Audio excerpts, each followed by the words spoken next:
আমার পুকুর দেখলে গোসল করতে ইচ্ছা করে, বহুদিন গোসল করিনি, কিন্তু ভালো পানি তো পাওয়া যায় না।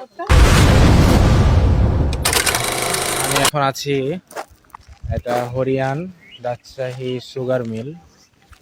এখানে আসলাম কাটাখালী থেকে কালাভুনা খাওয়ার পরে। আজকের উদ্দেশ্যটাই ঘোরা মূলত। তো এখানে সুগার মিলের ভিতরে অনেক সুন্দর পরিবেশ, আর এখানে হচ্ছে মা আর আন্টিরা দাঁড়িয়ে আছে, দাঁড়িয়ে থেকে গল্প করছে। গাছটার অনেক সুন্দর শীতল, সেই গাছের শীতলতা আর কি গল্প করছে তারা। এদিকে রাস্তা, সুগার মিলের জায়গাটা অনেক বেশি সুন্দর। সুগার মিলের মূল কার্যক্রম হয় ঠিক ওই যে ওই গেটটার ওখানে, কিন্তু আপাতত বন্ধ, তাই ওখানে আর ঢুকলাম না, প্রবেশ করলাম না আর কি। এখানে সবাই চারিদিকে বসে আছে, অলস দুপুর পার করছি। এখন প্রায় বাজে 3টা। তো আজকের মূল উদ্দেশ্য নিয়ে আমরা বের হয়েছি, খাবো দাবো আর একটু করে করে ঘুরবো বিভিন্ন জায়গায়। তো এখন হরিয়ান সুগার মিলের ভিতরে আমরা আছি, আর ওইদিকে মা আন্টিরা সবাই বসে থেকে থেকে গল্প করছে, কারণ এখানে অনেক সুন্দর গাছ আছে। আর হচ্ছে এদিকে একটা ফাঁকা মাঠ, আর তারপরে আবার এদিকে গাছ, বিশাল এক গাছ। হাঁটছি, খাবার পরে হাঁটাহাঁটি করা ভালো। আর যে পরিমাণে কালাভুনা খেয়েছি, তাই একটু হেঁটে সেটাকে হজম করছি, না হলে আবার সেটা হ্যাটিতে পরিণত হবে। আর আমি মোটা হতে মোটেও চাই না। আমরা বের হয়ে যাব, বের হয়ে দেখা যাক কোথায় যাওয়া যায়।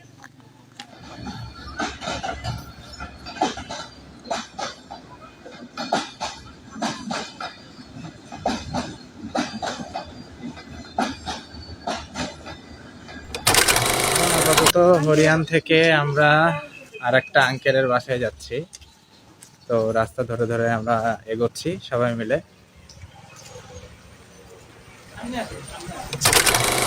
কাটাখালী থেকে হরিয়ান সুগার মিলে কিছুক্ষণ ঘোরার পরে এখন সেই আঙ্কেলের বাসার উদ্দেশ্যে আমরা যাচ্ছি, সুন্দর পথ ধরে।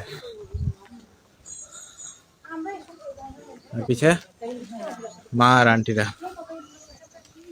আমার গ্রাম ভীষণ পছন্দ, হাঁটছি আজকে সারাদিন, প্রচুর পরিমাণে হাঁটা হয়েছে। আর আজকে গরম ঠিক তেমন একটা নাই বললেও চলে, কিন্তু আবার আছে ভাবসা গরম। পিছনে মারা হাঁটছে আর আমি সামনে হাঁটছি। আঙ্কেলের বাসা এই তো সামনে, এইটাই সে আঙ্কেলের বাসা। এখন বাসার ভিতরে প্রবেশ করব। বাসার ভিতরে সুন্দর একটা বাসা ছিল আঙ্কেলটার।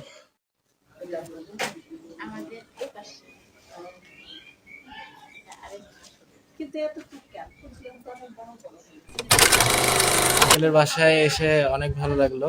আঙ্কেল অনেক সুন্দর আপ্যায়ন করলেন এবং অনেক খুশি হয়েছি। ধন্যবাদ আঙ্কেলকে। ইনশাআল্লাহ। এটা ছিল বাসা, তখন চলে যাচ্ছি, বেরিয়ে যাব।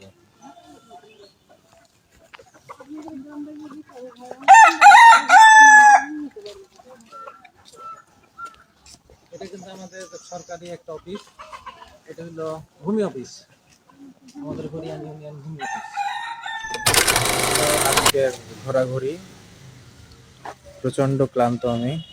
এখন প্রায় সন্ধ্যা ভাব চলে এসেছে, এখন বাসার দিকে রওনা হতে হবে।